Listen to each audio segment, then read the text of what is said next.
형제들아, 우리가 너희에게 구하노니 너희 가운데서 수고하고 주 안에서 너희를 다스리며 권하는 자들을 너희가 알고 그들의 역사로 말미암아 사랑 안에서 가장 귀히 여기며 너희끼리 화목하라.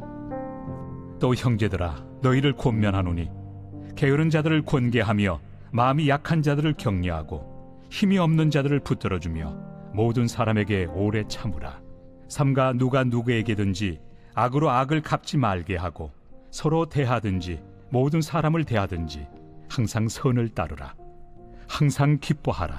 쉬지 말고 기도하라. 범사에 감사하라. 이것이 그리스도 예수 안에서 너희를 향하신 하나님의 뜻이니라. 성령을 소멸하지 말며 예언을 멸시하지 말고 범사에 헤아려 좋은 것을 취하고 악은 어떤 모양이라도 버리라. 평강의 하나님이 친히 너희를 온전히 거룩하게 하시고 또 너희의 온 영과 혼과 몸이 우리 주 예수 그리스도께서 강림하실 때 흠없게 보존되기를 원하노라.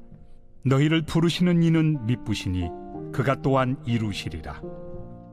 형제들아, 우리를 위하여 기도하라. 거룩하게 입맞춤으로 모든 형제에게 문안하라. 내가 주를 힘입어 너희를 명하노니 모든 형제에게 이 편지를 읽어주라. 우리 주 예수 그리스도의 은혜가 너희에게 있을지어다. 사랑하는 크리스찬 여러분, 좋은 아침입니다. 6월 28일 매일 말씀 나누도록 하겠습니다. 데살로니가 전서의 마지막 부분이 오늘 본문은 데살로니가 교회를 향한 그 바울의 마지막 권면의 말과 또 인사말로 구성되어 있습니다. 먼저 말씀을 살펴보겠습니다. 12절부터 15절까지는 성도들 상호 간의 그 상호 관계에 대해서 말씀하고 있습니다. 그래서 12절에 보니까 너희 가운데서 수고하고 주 안에서 너희를 다스리며 권하는 자들을 너희가 알라 라고 말씀하고 있습니다.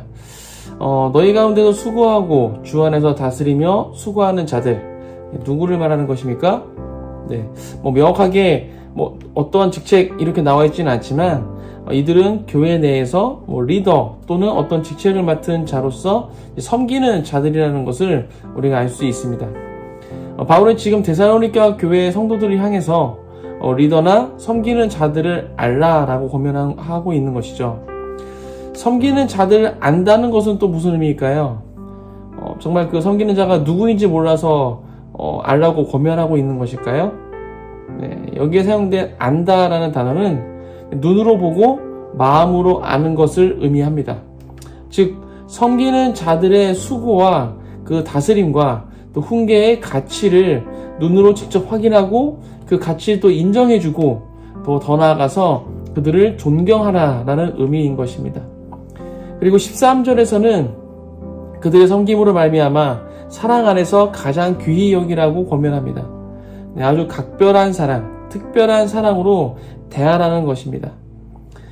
사역자를 비롯해서 또 위원장, 셀리더, 교사 등 교회 안에 세워져서 섬기는 자들의 그 수고를 인정해 주시고 존경해 주시고 또 각별한 사랑으로 사랑해 주시기를 부탁드립니다.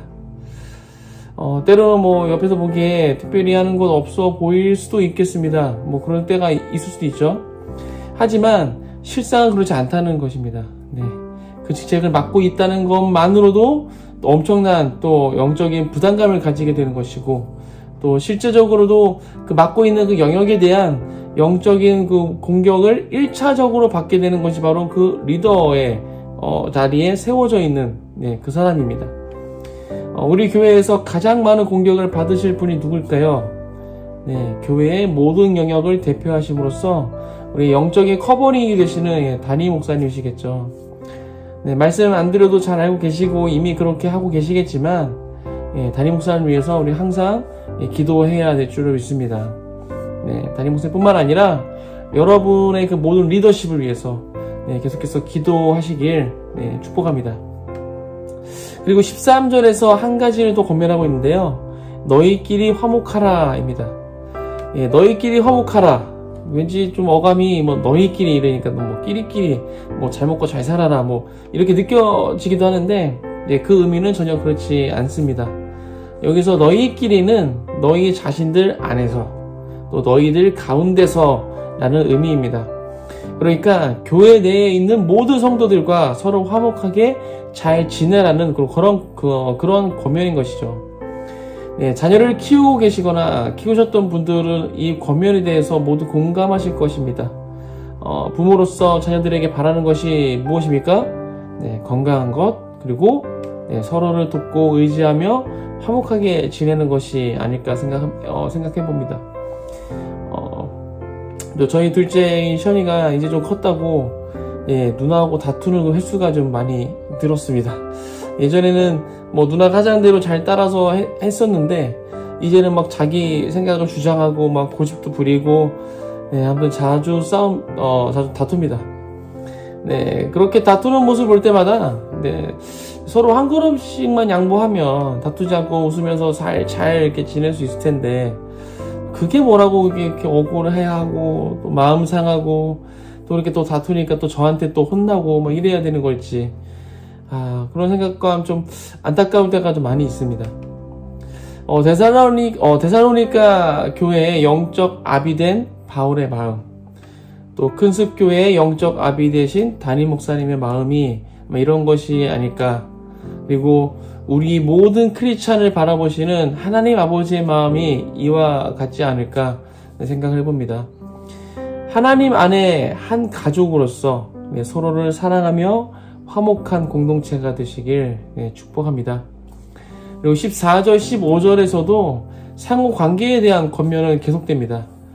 게으른 자들을 권계하고 마음이 약한 자들을 격려하고 또 힘이 없는 자들을 붙들어주며 또 모든 사람에게 오래 참고 또 누구에게든지 악을 갚지 말고 또 모든 사람을 대할 때 항상 선을 따르라 라고 권면합니다. 여기서 게으르다는 것은 대열에서 벗어났다라는 의미를 가지고 있습니다.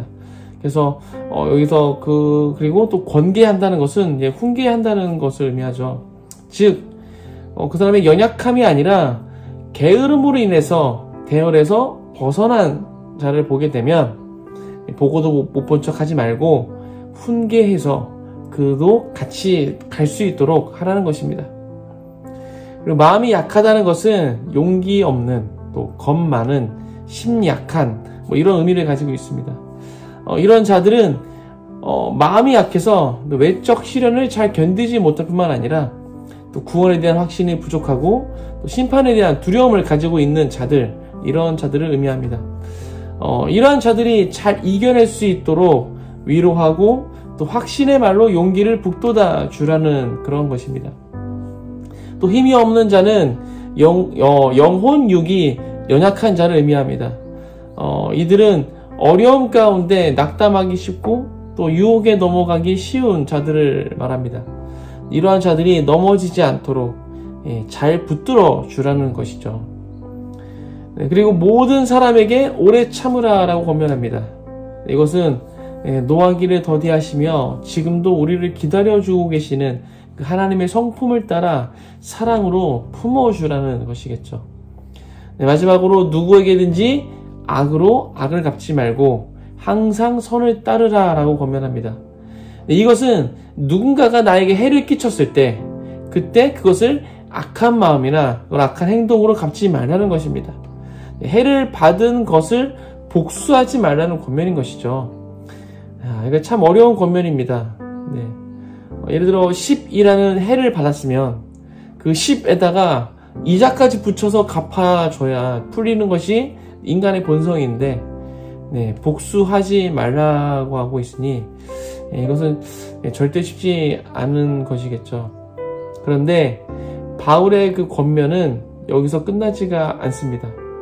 복수하지 않고 참는 것에서 더 나아가 선을 따라 대하는 적극적인 사랑의 자리까지 나아가라고 권면합니다. 이것은 마치 십자가상에서 자신을 십자가에 못 박은 자들을 중보하신 예수님의 모습을 연상하게 합니다. 이어지는 16절부터 18절에서는 각 개인의 바람직한 신앙생활에 대해서 권면합니다. 우리가 너무나도 잘 알고 있는 구절이 등장하죠. 항상 기뻐하라, 쉬지 말고 기도하라. 범사에 감사하라. 너무나도 잘 알고 있지만 삶으로 살아내는 것이 쉽지만은 않은 그런 구절인 것 같습니다. 우리는 항상 기뻐해야 합니다. 어떻게 항상 기뻐할 수 있을까요? 삶을 살다 보면 힘들고 어려운 일들을 겪게 되는데 우리가 어떻게 항상 기뻐할 수 있을까요? 어떤 시즌에는 힘들고 어려운 일들만 있는 것 같기도 합니다. 그런데 어떻게 항상 기뻐할 수 있을까요? 기뻐하는 것은 어떤 상황에 대한 반응이 아니라 우리의 선택이며 결단이기 때문에 우리는 항상 기뻐할 수 있는 것입니다. 좋은 상황에는 기뻐하고 나쁜 상황에는 기뻐하지 못하는 것은 하나님을 모르는 자들의 삶의 방식인 것이죠. 우리는 어떠한 상황 속에서도 기쁨을 선택할 수 있습니다. 왜 그렇습니까? 우리는 하나님의 선하심과 그 신실하심과 전능하심을 알기 때문입니다. 그 하나님을 신뢰하기 때문에 상황과 상관없이 기쁨을 선택할 수 있다는 것이죠. 그러기 위해서는 우리는 쉬지 말고 기도해야 할 것입니다. 사탄은 계속해서 우리의 그 기쁨을 빼앗아가려고 계속해서 공격할 것입니다. 우리의 마음을 무너뜨리기 위해서 우리의 연약한 그 영역을 계속 집요하게 파고들어서 그것을 계속 공격할 것입니다. 사탄의 공격은 그것이 빛에 드러날 때 무력화됩니다. 내가 공격을 받을 때 이것이 사탄의 공격임을 깨닫는 그 순간 그것은 더 이상 나에게 영향력이 없어진다는 것입니다. 이렇게 나의 영이 깨어서 분별하기 위해서 그렇게 하기 위해서 쉬지 말고 기도해야 하는 것이죠. 그렇게 깨어있게 된다면 어떠한 상황 속에서도 기뻐할 수 있게 되고 그 모든 일들 가운데 범사에 감사하게 되는 것입니다. 18절에서는 이렇게 말씀합니다. 이것이 그리스도 예수 안에서 너희를 향하신 하나님의 뜻이니라. 이것이 바로 우리를 향한 하나님의 뜻입니다. 바꿔 말하면 하나님께서는 우리를 이렇게 살아가도록 창조하셨다는 것입니다. 항상 기뻐하고 쉬지 말고 기도하고 범사에 감사하는 모든 큰숙가족 되시길 주님의 이름으로 축복합니다. 계속해서 그 19절부터 22절에서는 성령의 역사, 그 중에서 특히 예언에 대한 성도들의 바른 자세에 대해서 권면합니다. 먼저 성령을 소멸하지 말라라고 권면합니다. 소멸한다는 것은 불을 끈다는 뜻입니다. 즉 성령께서 불과 같은 속성으로 각 사람의 내면에 있는 그 죄악을 다 불태우시고 하나님의 역사를 드러내도록 뜨거운 마음을 주시는 것을 억눌러서 억제하지 말라는 그런 권면입니다. 성령께서는 지금도 우리 안에 거하시며 계속해서 역사하십니다. 우리에게 하나님을 계시해 주시고 또 돕는 자, 변호자로서 함께 동역하십니다. 우리 안에 살아서 역사하시는 성령님을 인정하고 또 의지하시기 바랍니다. 20절에서는 성령께서 하시는 사역 중 하나인 예언을 멸시하지 말라라고 권면합니다. 멸시한다는 것은 아무것도 아닌 것으로 여기는 것. 그런 의미가 있는 것이죠. 주로 이제 업신여기다, 몹시 얕보다, 또 무시하다라는 의미로 사용되어집니다. 즉 예언을 아무것도 아닌 것으로 여겨서 무시하지 말라라는 권면입니다. 성령께서는 지금도 역사하시며 예언의 말씀을 주십니다. 좀 오래된 이야기이긴 하지만 성령의 그 사역과 예언을 인정하지 않는 교단에서 꽤 높은 위치에 계신 그런 목사님께서 어떠한 그 성령 체험을 하셨는데요. 그 체험 전까지는 절대적으로 이런 것들 부정했었는데 직접 체험하신 후에 이제 공식 석상에서 그 성령의 사역을 인정하시면서 타 교단을 비방했던 것을 사과했던 그런 일이 있었습니다. 그러니까 내가 아프리카에 가본 적도 없고 또 미디어를 통해 아프리카에 대해서 접한 적이 없다고 해서 그 아프리카가 없는 것이 아니듯이 내가 아직 성령의 역사를 체험하지 못하고 예언을 받지 못했다고 해서 성령께서 역사하지 않는 것은 아닌 것이죠. 혹시 아직 성령의 역사를 체험하지 못하신 분이 계시다면 성령님을 인정하고 의지함으로써 놀라운 체험이 있기를 축복합니다. 그리고 그 이후로는 항상 성령님과 동행하시는 은혜가 있기를 축복합니다. 21절, 22절에서는 예언을 받을 때 어떻게 받아야 하는가를 권면합니다. 범사에 헤아려 좋은 것을 취하고 악은 어떤 모양이라도 버려야 합니다. 예언을 받을 때 가장 먼저 해야 하는 것은 바로 분별하는 것입니다. 무엇을 분별해야 될까요? 그 말씀이 하나님으로부터 온 것인지 아니면 다른 것으로부터 온 것인지를 분별해야 하는 것입니다. 내가 받은 예언이 내 마음에 들지 않더라도 그것이 하나님으로부터 온 것이라면 반드시 그것을 취해야 합니다. 그리고 그 예언이 성취될 때까지 끝까지 붙잡고 내가 해야 할 몫을 해 나가야 하는 것입니다. 반대로 내 마음에 쏙 드는 예언이라고 할지라도 정말 내가 바라던 그런 것이 나에게 예언으로 왔다 할지라도 만약 그것이 하나님으로부터 온 것이 아니라면 그것은 반드시 버려야 합니다. 겉보기에 달콤해 보인다 할지라도 나에겐 독이 될 수도 있기 때문입니다. 23절부터 28절 마지막까지는 데살로니가 교회를 위한 중보 기도와 또 마지막 인사가 나오게 됩니다. 오늘 말씀을 통해 여러 권면의 말씀을 살펴봤습니다. 어떠한 권면이 있었습니까? 첫 번째는 리더 또는 섬기는 자들의 수고와 가치를 인정하고 또 존경하고 또 각별히 사랑하라 라는 권면입니다. 두 번째는 모든 성도들과 서로 화목하게 잘 지내라 라는 권면입니다. 또 세 번째는 게으른 자들을 권계하고 마음이 약한 자들을 격려하고 힘이 없는 자들을 붙들어주며 모든 사람에게 오래 참으라 라는 권면이었습니다. 또 네 번째는 누구에게든지 악으로 악을 갚지 말고 항상 선을 따르라 라는 것이었습니다. 그리고 다섯 번째는 항상 기뻐하고 쉬지 말고 기도하고 범사에 감사하라 였고, 여섯 번째는 성령을 소멸하지 말고 또 예언을 멸시하지 말고 범사에 헤아려 좋은 것을 취하고 악은 어떤 모양이라도 버려라 라는 권면이었습니다. 우리가 함께 나눴던 이 권면들, 이것은 2000년 전에 바울이 데살로니가 교회를 향해서 했던 권면의 말씀입니다. 하지만 지금 우리에게도 동일하게 적용되는 권면입니다.